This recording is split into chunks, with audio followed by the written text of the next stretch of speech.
Hey y'all, I'm CB and I'm the No BS welder here at NBS Welding. Let's take a look at what we're getting into today. There's something I've been wanting to do for myself here for quite a while. Been on my list of do's that I needed to get done. So let's take a look here. Checking out the fender on the Super Service truck. If you follow the channel, you're familiar with the Super Service truck. If not, welcome to the channel. But a couple things I want to talk about on these fenders, on these service bodies. And there's some things that a lot of people wouldn't notice, and I've mentioned it to people, and they didn't notice until I mentioned it. But this truck's a Ford. I've had good luck with Fords, but I had a time where I tried to run GMC trucks, and actually the very first brand new truck that I ever bought was a 2010 GMC. And that's the truck that I bought with this bed on it from a commercial truck dealer. So this bed has been on two 2010 GMCs before it went on this truck that has been, this Ford that has been the greatest truck that I've ever owned, and not just the greatest truck I've ever owned, but the best vehicle I've ever had. But anyway, the reason I'm mentioning the GMC Ford thing is if you look at this fender, this is a GM fender, and a lot of people don't realize that service bodies can be bought with a GM fender or a Ford fender. And some people are gonna be like, what do you mean it's a GM fender? Look at the shape of it. You see how it comes up, flattens out, and comes back down? Fords are not like that. Fords are a continuous radius. There's no flat spot. Now, if you look at a GM truck and you look at the bed, you're going to see that there's a radius, then there's a flat spot, then there's a radius.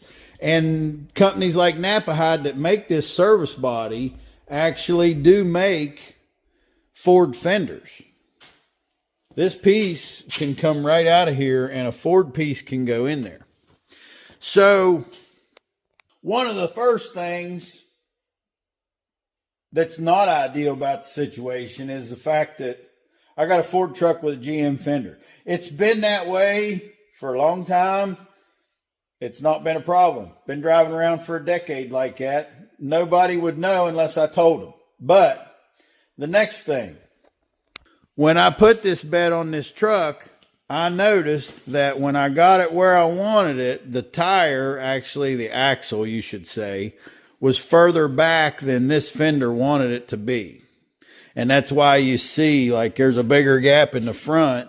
And actually when I upsized tires to these 37s, I had to bend this out to keep it from touching the tire.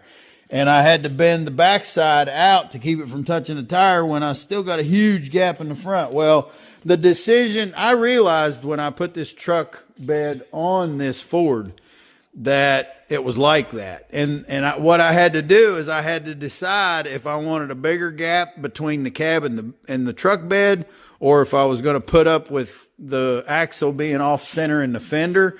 And I looked at it both ways, and I decided over the long term I would like it better if I had less gap between the cab and the bed. And if that's offset, it's offset. That's another one of them things that nobody notices it. Couple inches off center, no big deal. Next thing about these fenders, they've been on this bed for a long time, since 2010. And they are spot welded on there, and particularly the one here on the driver's side. Some of the spot welds have broken loose, and a lot of times it'll vibrate. And I don't notice it when I'm driving, but like if you stop and buy gas and the truck is sitting there idling, or if you're near the truck and it's sitting there idling, where the tack welds between the truck body and this fender have broke loose, the fender, it sits there and vibrates, and it makes a bad sound. Another thing, it's starting to rust. This bed's been painted several times. particularly the fenders and the bottom of the bed and the bottom of the toolbox doors. I'm having rust issues that I'm going to be, having to deal with. I've already got some Bondo in some spots where, actually where I've got Bondo mostly is on the doors. But, let's get down to the point. The point is the truck's got the wrong fender. The fender isn't made right for the way the bed's mounted, and I don't have the right clearance for the tires that I've got on the truck. So I think you can smell what I'm stepping in. We're at the point of scrapping these fenders and making new. One of the ideas I've had that may turn out to be a bad idea, I don't know, but I've been wanting, since the bottoms of my toolbox doors have had corrosion issues, and I've got some Bondo in them already. One of the things I was thinking of doing was cutting aluminum trim pieces, maybe, like 6, 8, 10 inches wide, and gluing them to the bottom of the doors, because that rust keeps rusting out. And I'm going to have to throw the doors away eventually, but if I can get some more life out of them, I will. Especially since the rust is happening in a place that's somewhat not structural, and gluing an aluminum trim piece on there, if I can glue it on there with silicone or painter's caulking or something that keeps water from getting behind it, I think would protect it more so than the paint that I repeatedly put on it that bubbles out and rusts through. So my idea is to build fenders out of aluminum and leave them aluminum. I'll probably clear coat them. And at some point, maybe down the road, I might make those trim pieces out of aluminum and glue them to the bottom of the doors that would be clear coated aluminum. I hope I'm not making something too complicated on myself, because I would have to mask that shit off to paint it white, unless I just painted over the aluminum, which I could do that also. This aluminum I got's pretty nasty. We're going to get her buffed up with a sander. I've got a low RPM polisher here with 120 grit sandpaper on it. Remember, when you use your sandpaper on aluminum, you use your beeswax. Treat your sandpaper with the beeswax. Now, I also use the higher RPM sanding pads, kind of like a grinder. I don't ever use grinding wheels on aluminum. Now, I got my favorite plasma cutter, the Arc Captain Cut 55 Pro, and a couple tips on that. I do use a conductive straight edge. I've got a piece of stainless steel right here, and I do let the tip come right into contact with the material. And the way that I get decent tip life doing that is by leaning the torch back. You might notice when I'm cutting that I'm leaning that torch back quite a ways and kind of shooting that flame away from me. Keeps that dross from messing up that tip, and I get good tip life. Another thing I do is that ceramic on the AG60, that ceramic cup, I just take those off. Don't see any use for that. Don't have any use for it. I don't know what it's for. I just take it off. It's in my way. Another thing I was doing there is using the file to remove the dross. That works really good for me on aluminum.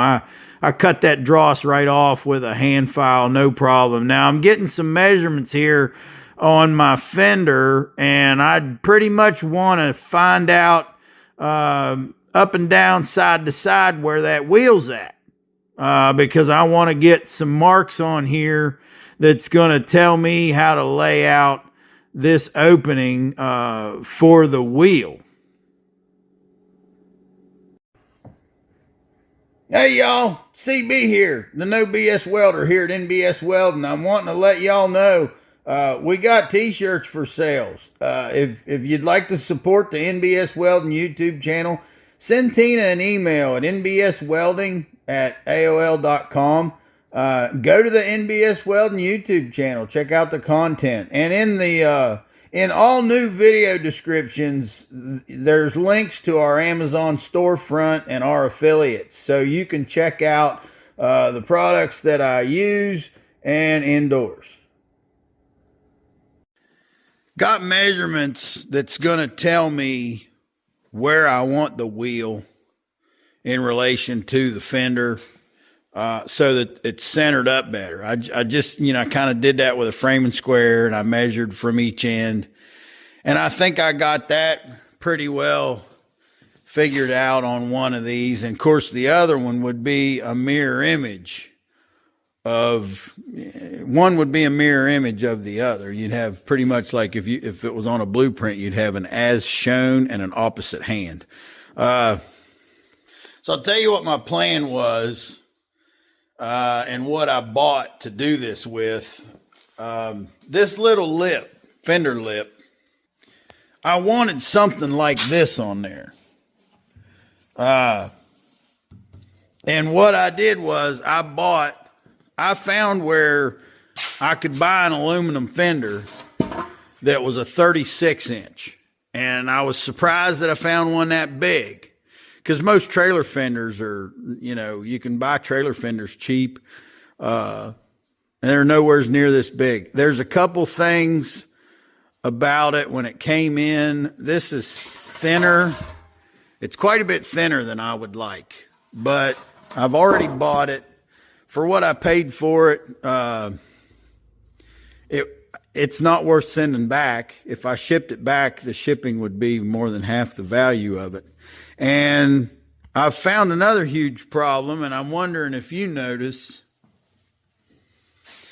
What I wanted to do, I wanted to use one side of this fender. I wanted to buy one aluminum diamond plate fender and cut it right here and use this end for one side of my truck, and cut it right here and use this for the other side of my truck. Well, what we're looking at here is this fender actually has an inside and outside, and I guess I should have realized that. As many trailer fenders as I've messed with, the inside is like a 90-degree bend. The outside is a radius. I contacted this company yesterday, talked to them on the phone, because I went online trying to buy another one of these, thinking I was going to have two of them to make this match. And it didn't come up on their website that they even had this part number anymore. So I ended up calling them.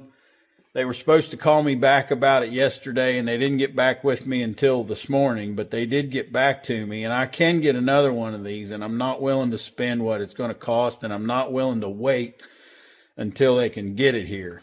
And what I'm going to do is something that years ago I don't think I'd have been willing to do, but I'm actually going to use this the way I plan to use it.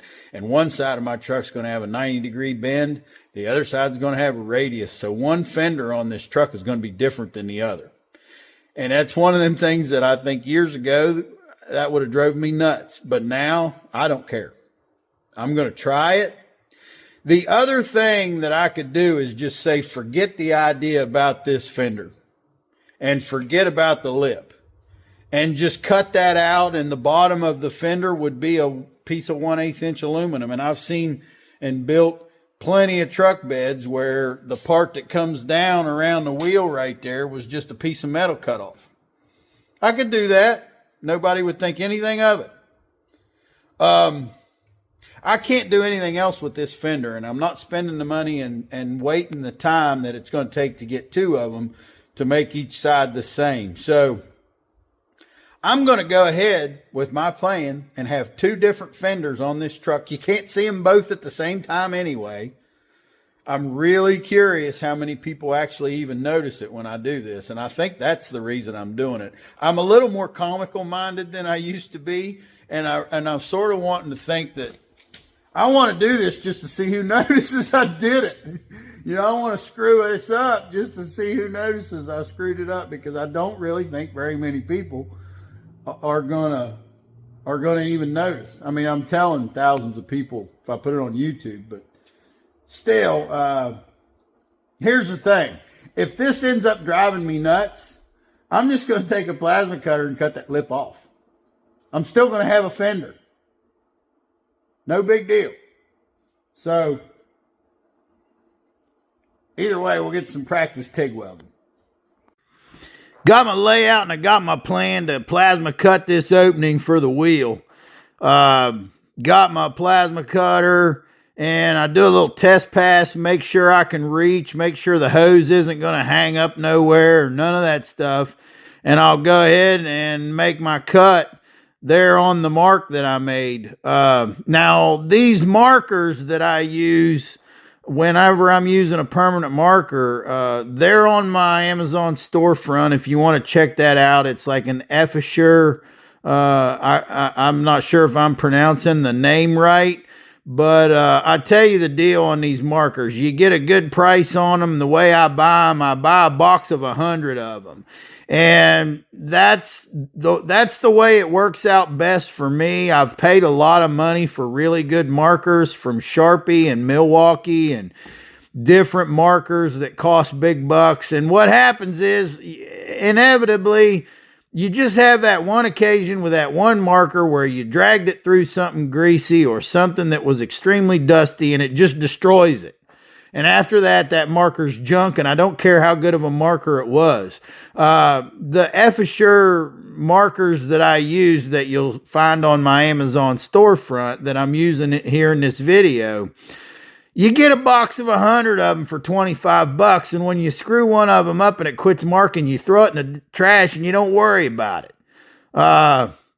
So that's what's working out best for me. And these companies that I use the products, you know, like if you go to the description of my videos, you can click on a link that'll take you to my Amazon storefront and it'll show you there the products that I'm talking about, and I'll get a little credit if you buy some of that stuff. So that's good for the channel. So I got these two cut out. I just laid one out and then I used the other one to mark the other one, and then I cut the second one out, and then here I am again with the file. This is what I was talking about, how this works real good for me on aluminum. I just use a file to cut that dross off, and I get a great cut with that Art Captain Cut 55 Pro plasma, and hit it with the file.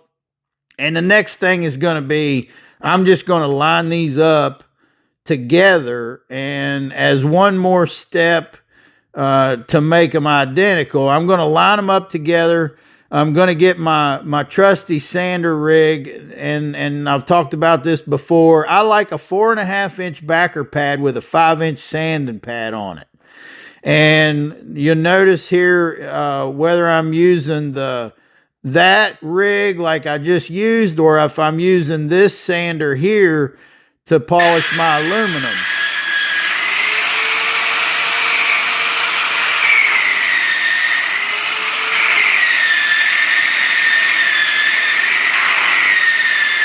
You see there, in either case, I use the beeswax.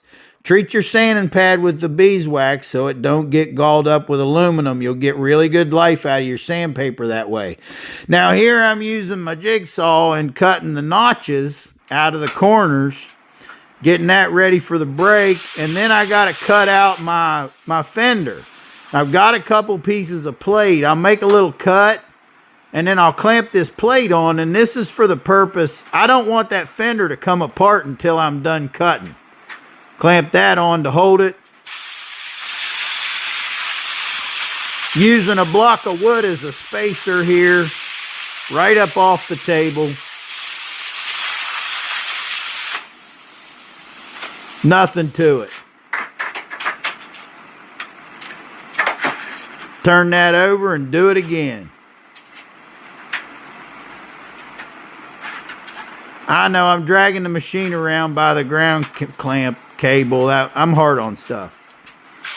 If she can't take it, she can't stay.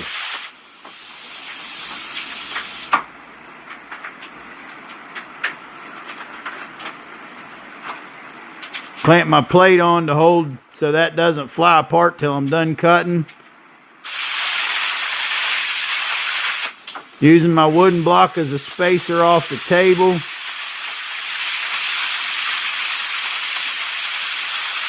Lay the blaze to it.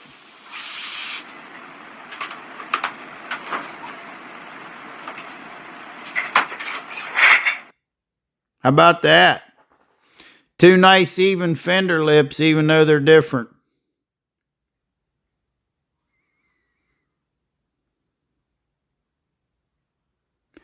Next up, we got it back to our 11 gauge parts. We got to bend these in the brake. I got to pretty much make a 3-sided pan to do what I'm wanting to do with this fender.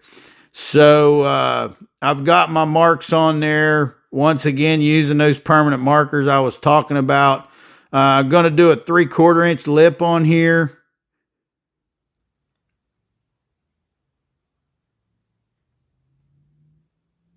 On the small sides, I operate the brake by hand.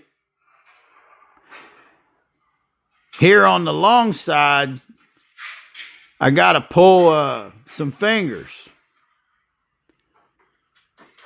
Pull fingers because, my lips are sticking up. I got to pull fingers to get that in there. Use the hoist there on that longer side.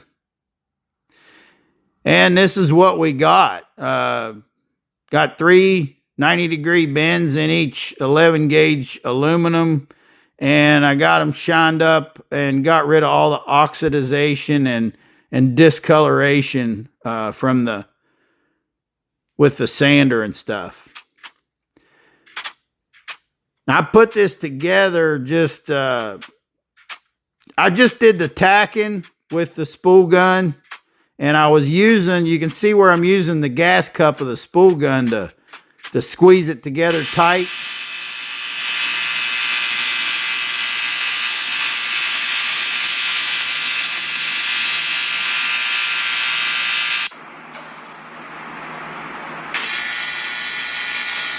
I love my Arc Captain TIG 200P.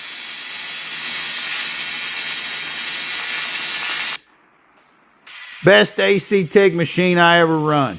And I've run some Miller units that were 12 or 15 grand, and they won't outweld this little Arc Captain.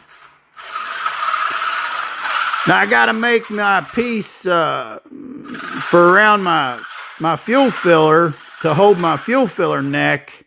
And remember, you can use your woodworking tools on aluminum. Now here, I had a place where I needed a scribe mark, and my scribe wouldn't fit in the hole. I'm using a tungsten.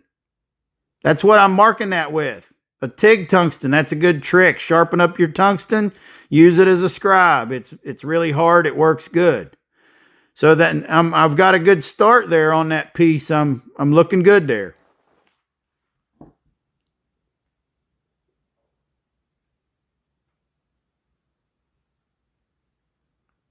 It's gonna work.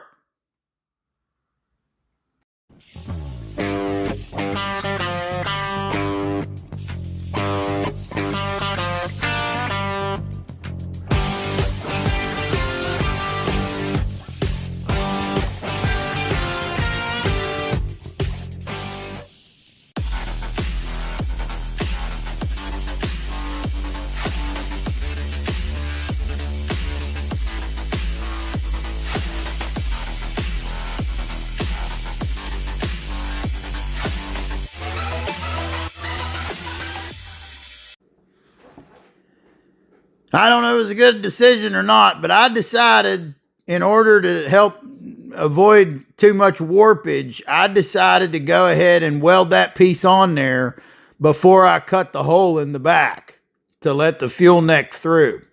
So I used my marker and I laid it out, and I've got out the death wheel, the 5-inch saw blade on the low RPM grinder. And I'm cutting that out there in the back. Had to put a clamp on it. It was trying to jump around. But I think this was the right way to do it, because I'm afraid if I'd have cut that hole before I welded that on, it would have warped it.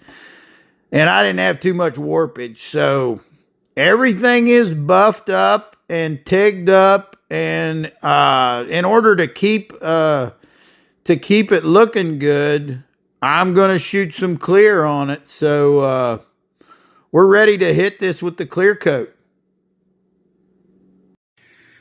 I've used this Speed Coat Clear on aluminum, and I really like it.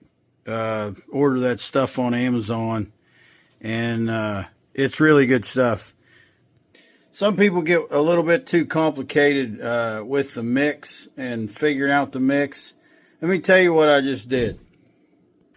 I took the thinner that I was going to use to clean my gun, and I filled it up in the gun to the level that I think that I want clear coat. Okay?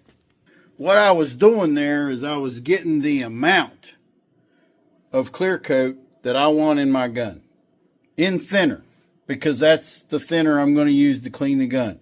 So I'm not wasting anything. Then I poured that in this pickle jar. I save these pickle jars and pepper jars. I save all kinds of containers. And I poured the thinner into this jar, and I just took a tape measure and I measured the depth, and it was almost 5 inches. Now, if you look at this product, we need 4 parts of this, 1 part of hardener, activator, medium activator. So we need 4 parts to 1 part. That means we need 5 parts. I put the thinner in here, and I took a measurement, and I got about 5 inches, which was perfect. So I took my tape measure and I made a mark, Sharpie mark there, actually an Allurish or whatever markers I get. I put a mark at 4 inches. I put a mark at 5 inches. Now I'm going to take this thinner. I'm going to pour it in another container over here and save it till it's time to clean the gun. I've got a Greek yogurt container here. I save a blue million of those too. So I pour the thinner into that Greek yogurt container to save it. And that's the thinner I'll be using to clean the gun. Now all I got to do is take my Speedo Clear and fill it up to 4 inches. Take my activator, fill it up to 5 inches. I got 4 parts of one part of the other, ready to spray. Let's clear coat it. Hey y'all, CB here, the No BS welder here at NBS Welding. I'm wanting to let y'all know we got t-shirts for sales. If you'd like to support the NBS Welding YouTube channel, send Tina an email at nbswelding@aol.com. Go to the NBS Welding YouTube channel, check out the content, and in all new video descriptions, there's links to our Amazon storefront and our affiliates, so you can check out the products that I use and endorse. Got the clear coat of drying on the fenders, so we're going to go ahead and blow the fenders off the Super Service truck and touch up the white paint there. Then we put the aluminum fenders on. I was glad to see that they fit good. No issues there. I don't know that they match as good as I had hoped. I hoped that the aluminum was going to match in with that white paint a little better. But when I get to my patches, and I get the patches on there, it did help.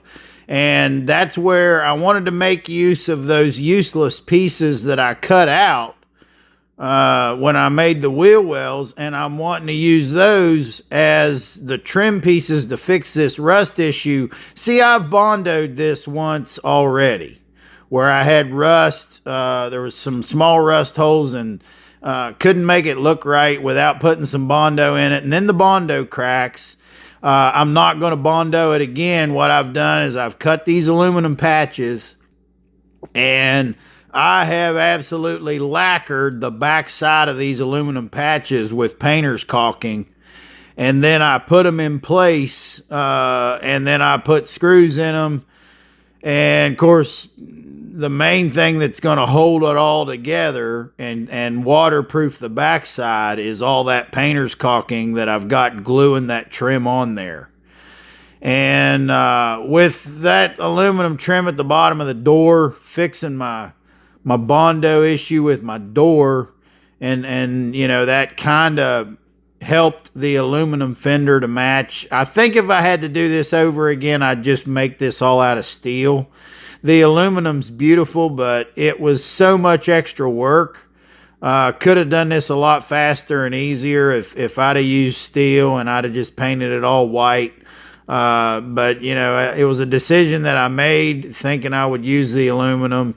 I have seen some ambulances and stuff trimmed out with this, and they look good. So that's what we did. Leave me a comment. Give me a like. Let me know what you think of the video and subscribe to the channel. Thanks for watching NBS Welding, and learn how to work with what you got. That way you always have everything you need.